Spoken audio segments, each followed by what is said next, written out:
Ta-da. I'm gonna take you down. Nah, you ain't gonna do anything. Yes, I am. Oh! What's going on? Welcome to a very geeky edition of the Tunes Show.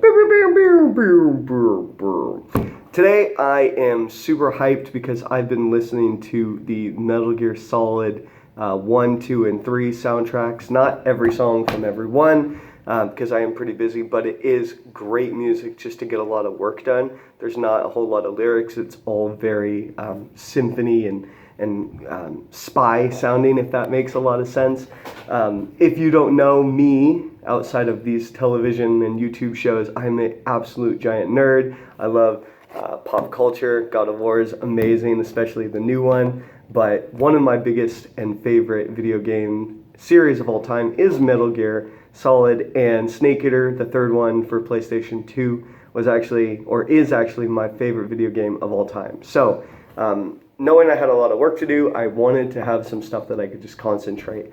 And being me, with all the crazy things that go on in my head and the way that I can pick out pieces of music, it was fantastic to listen to the first Metal Gear Solid soundtrack, which was inspired by this guy that did a video. He did a recreation of the intro to MGS1 using the Unreal 4 engine, which was absolutely mind-blowing. The graphics nowadays, as compared to like 97 when that game actually came out, I can't even tell you. I remember being in middle school and high school and being absolutely torn to shreds, made fun of because I was such a gamer and enjoyed that kind of thing. And I had magazines that were actually ripped apart by the bullies, saying that I was a nerd and a geek and everything else. And now, kind of fast forward to today, pop culture, comics, superheroes, and video games rule the roost. It's a billion-dollar industry, absolutely insane. But MGS holds a very special place in my heart. So being able to just kind of work and listen to the music was very enjoyable for me. The first soundtrack of the first game is very, it leans heavily towards like Eastern influences, and it takes place on Shadow Moses Island, kind of a remote outpost in Alaska. So it's all the music is kind of cold and very like steel and neutral. And then when you get to Metal Gear Solid 2, Sons of Liberty, Kojima, the creator of the game, actually tapped Harry Gregson Williams, the composer for The Rock and many other great films, action and otherwise. And he lent a very cinematic, very symphony tinge to the music there. So listening to it and being able to kind of remember all the feelings of playing that game, sitting through and playing it and hearing the music, it was very, very cool. For those of you that don't know, spoiler warning, it takes place kind of in two parts. So there's the first part, the beginning, the tanker episode with Solid Snake. And the music there is very dramatic, very spy, almost kind of James Bond. The action, when you do get alerted to a guard's presence, kind of kicks into more of a The Rock movie soundtrack. But when you're sneaking around, there's a lot of hollow sounds and little pieces of music here and there that happen in the background that all just kind of form a cohesive sound, and it's just incredible. It's amazing that a game that's almost 10 years or more old sounds this fantastic still to this day. So it's very cold and very spy, James Bondy themed for the first part. And then later on, those of you know, you go to the big shell and you play as Raiden. Not a lot of people were very happy about that, but it is what it is. The soundtrack shifts way more into almost a jazzy kind of hip-hop house mix. There's a lot of different sounds going on, and I can't think of the instruments right now, but it definitely is a tonal shift from the tanker episode into the big shell. It's almost dance-worthy. I'm sure a really good DJ could mix it up, and I'm sure it's happened before. But there's two very distinct sounds, which I enjoyed a lot. I've actually made a bit of a playlist together on my YouTube channel, and of course I'll put the links to some of my favorites here at the bottom of this description, so check that out. And then finally going into Metal Gear Solid 3, Snake Eater. That game actually took place in the 60s and 70s. playing as a completely separate character, although one of the major influences in the whole series, Big Boss. Knowing that, Harry Gregson, again tapped as the musical composer, had a lot more classic James Bond sounds to it.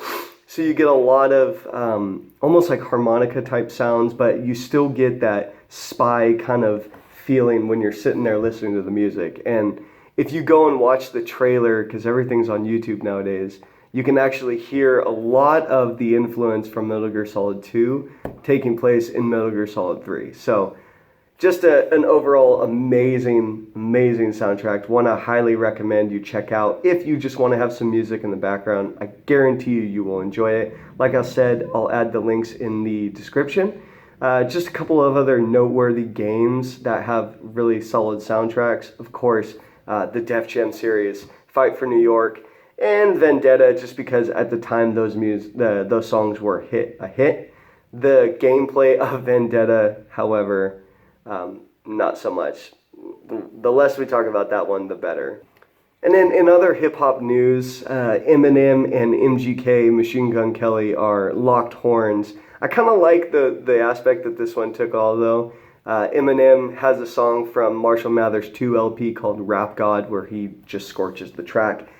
I think it's like 6 minutes long or maybe more, and almost towards the end of it, he just goes into hyperdrive and raps just faster than I can move my fingers here. And I've actually seen live performances of that song, and he can do it. He can do it in real time. So that was amazing. But with his new album, Kamikaze, he came out and was calling out pretty much everybody in the industry, from music critics panning his Revival album, which admittedly wasn't very good, to all the littles out there, the Zans and the Pumps and so forth.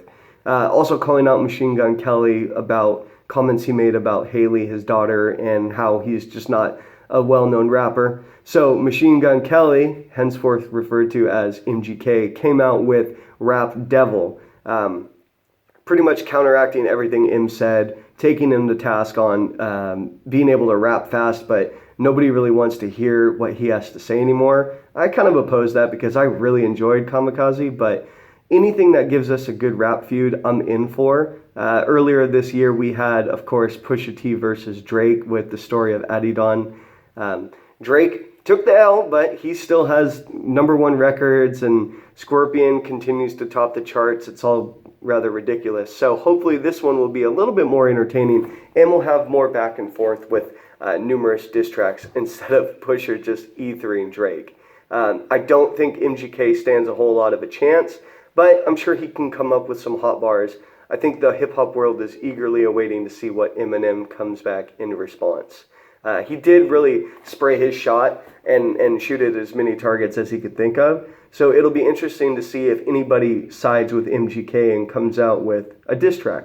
We've got Joe Budden and even Lupe Fiasco coming out and saying, oh, I'd trash M. Well, let's see it. I want to see what you got. Lupe for sure, because he hasn't put out a good album since Tetsuo and Youth, and that was like 2 or 3 years ago. And he's one of my favorite rappers as well. So I'm really excited just to see what kind of creative juices this whole spat can get flowing. Hopefully it's more on par with the Control verse that Kendrick laid on the world, and everybody was talking about it, and it got people to record tracks. So we will see. And I will see you guys on the next episode of Tunes. Don't forget to like, subscribe, check out the details for those links, and I will talk to you later. Tunes.